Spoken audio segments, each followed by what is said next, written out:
Right, so we reflect on the error formula for the second method. Uh, we know the second iteration for n greater than or equal to 1 is given by this formula. And of course, uh, because we have these iterations, xn plus 1, xn, we can actually define error at xn plus 1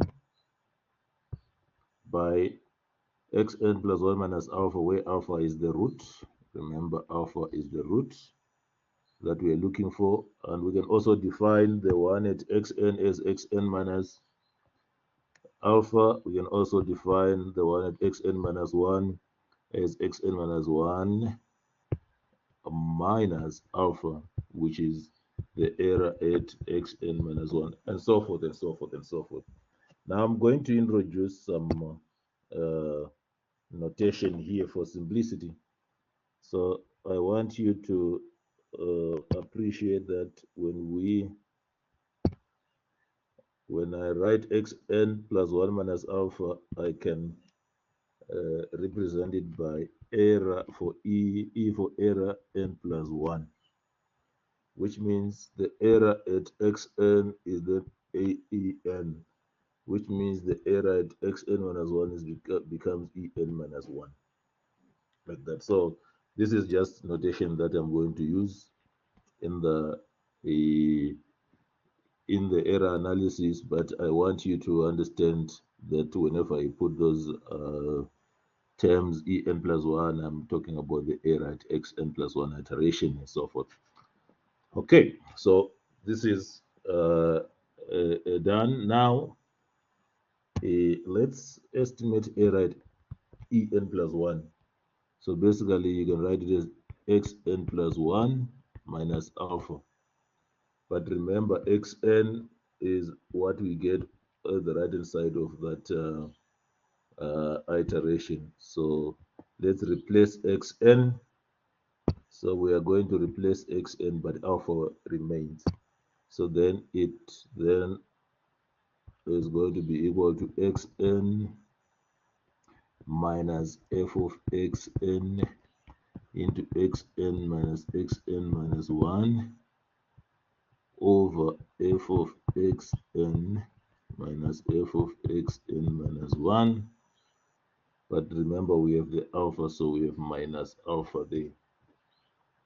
Now, can you observe that I have xn minus alpha there? And if I go back to my notation, xn minus alpha, xn minus alpha was en. So I can easily write this as equal to en minus f of xn into xn minus 1, xn, sorry, minus xn minus 1 over f of xn minus f of xn minus 1. Okay, so I'm now going to do some bit of trick here. I want to focus on this term here. And this term here, I want to add a convenient 0 there, so that I can write xn minus 1 in terms of the errors in en and en minus 1. So this will be equal to now, I have en, all right, that's en minus now f of xn into now I will put xn here and I'll put minus xn minus 1 at the end. All right, minus xn minus 1 at the end, and then everything over f of xn minus f of xn minus 1. So now I will then put the convenient 0 here. So I put minus alpha here minus alpha. Okay, so that's minus alpha plus alpha. So when I do that, it then allows me to see that this is En. But here, if I take a minus outside, I have minus xn minus 1 minus alpha. That's what we have there. So then, because of that, I can identify that this is En minus 1. Okay, so then I have a minus there that is already there. So then I can now see that this is then giving me En minus f of xn into En minus 1, okay, over f of xn minus f of xn minus 1.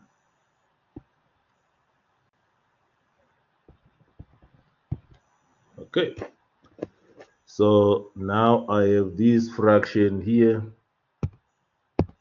I have this fraction here, and then I want to put it under the same denominator with that part. So this then will give me this is then equal to En into f of xn minus En f of xn minus 1. Then I can expand also this part here so that it becomes minus En f of xn plus En minus 1 f of xn. Everything over f of xn minus f of xn minus 1. Now you will realize that this term here and this term gives us a 0. So then I remain with, I'll start with the positive one here, En minus 1 f of xn minus En f of xn minus 1 over f of xn minus f of xn minus 1. Okay, let me remind you that this is just En plus 1. That's where we are now. So I now want to multiply by a convenient 1. So this is then going to be, oh, in fact, before I do that, I want now to factor out. So I want to factor out En times En minus 1 in the numerator. So then this is going to be equal to, I divide the numerator of each term by En times En minus 1. So I now have f of xn over En minus f of xn minus 1 over En minus 1. Okay, this is the numerator times En minus 1 over f of xn minus f of xn minus 1. So at this point, I want to multiply by convenient 1. So then I can multiply by xn minus 1, okay, over f of xn minus f of xn minus 1. Then times the numerator there, f of xn over En minus f of xn minus 1 over En minus 1, because I have En times En minus 1, but now because I multiplied by xn minus 1 there, I divide by it. So these two is just a convenient 1. Strategically, because I would want at the end to find an estimate of this guy here. I would want at the end to find an estimate of this guy here. In terms of you can see it resembles some slope of a secant there. So I'll deal with it. But for this part here, I now know that xn minus xn minus 1 was equal to en minus en minus 1. So I know that, so I will use that on that one. And then the top one, I now need to use some Taylor series approximation. So the top one, this one, I now want to estimate it using the Taylor series approximation. So let's go to Taylor. From Taylor's theorem, okay, we want to expand f of xn about alpha, about the root alpha. So we then have f of xn is equal to f of alpha plus f prime of alpha times uh, times xn minus alpha plus f prime prime of alpha times xn minus alpha squared over 2 factorial plus terms of order en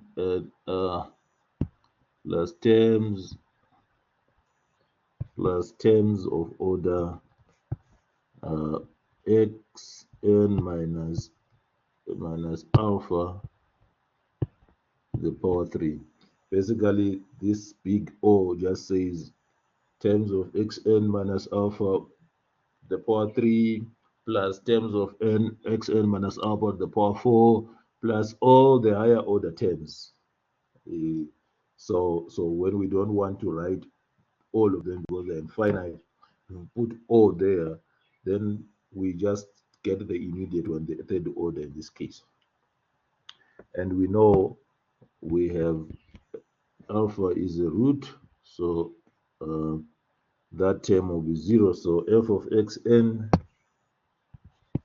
xn will then be equal to, now remember, xn minus alpha is what? En. Xn minus alpha is En. Xn minus alpha is En. So I'm trying to make sure that I use the compact notation to avoid writing too many terms there, too much information on xn minus alpha there. We don't want it. So we just put it into the notation. So this will then be, this is going to be equal to f prime of alpha times En plus f prime prime of alpha over 2 factorial times En squared plus terms of order En cubed. Okay, so there we are. And you can see here we can divide by En. If we divide by En, we now have f of xn over En. You can see why we were dividing by En, because in the formula we have that f of xn over En. So then this is then equal to f prime of alpha plus f prime prime of alpha over 2 factorial En, but then this one will then be order of En squared. So this is important. So we wanted this using Taylor's theorem. Now we can do it also for f of xn minus 1. So you just reindex that formula above. So f of xn minus 1 over En minus 1 is then equal to f prime of alpha plus f prime prime of alpha over 2 factorial En minus 1 plus terms of order En minus 1 squared. All right, so we now have two formulas for f of xn over En and f of xn over en minus 1. Now we need to subtract the two.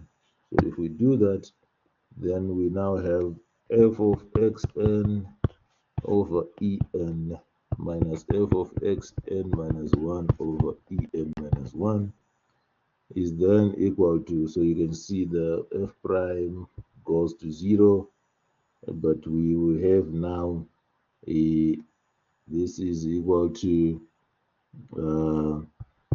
f uh, f prime prime of alpha is common over 2 factorial into en minus 1. But then we use the small order, the plus terms of order en minus 1 squared. Okay, so basically now what we can do is to go back. We now have an estimate for, so this will be the estimate for that numerator, and we then remain with en plus 1 is equal to, now we still have xn minus 1 over f of xn minus f of xn minus 1, then times, now wherever we have that purple term, we replace it by this purple one here.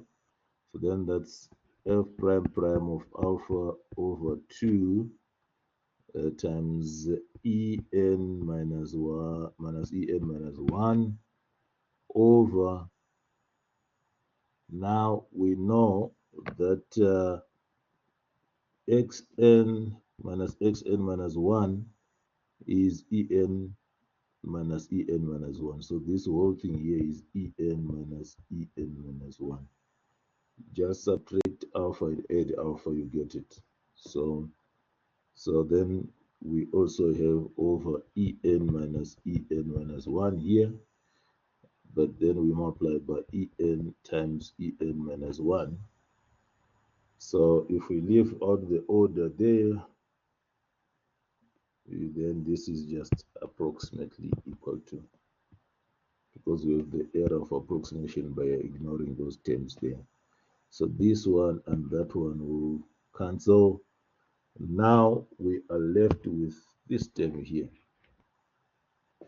Look, this term, remember f of xn minus f of xn minus 1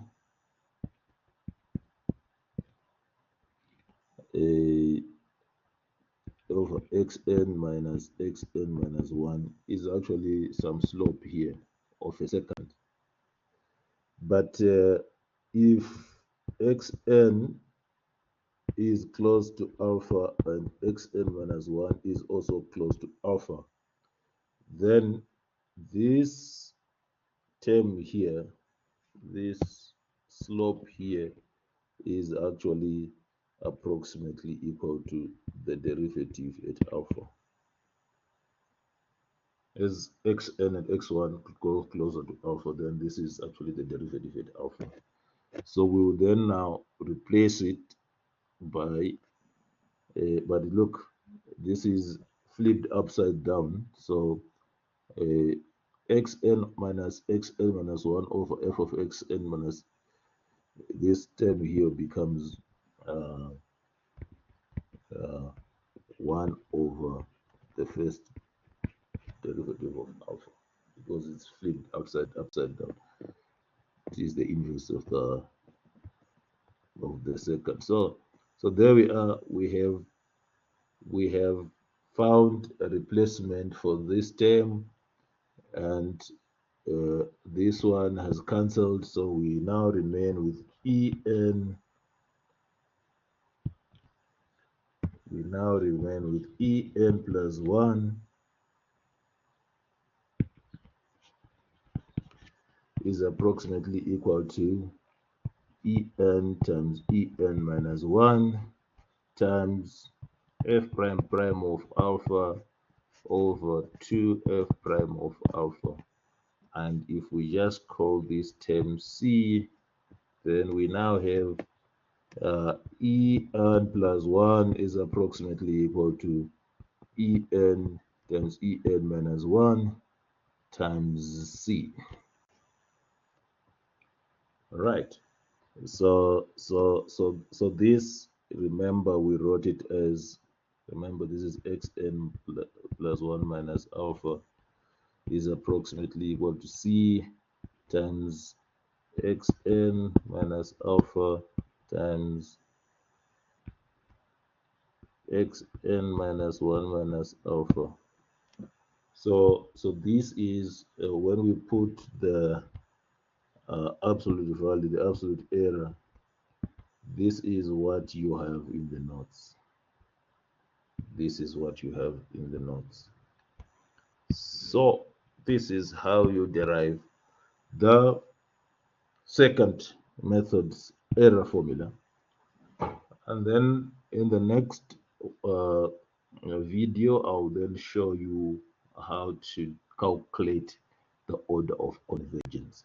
Thank you.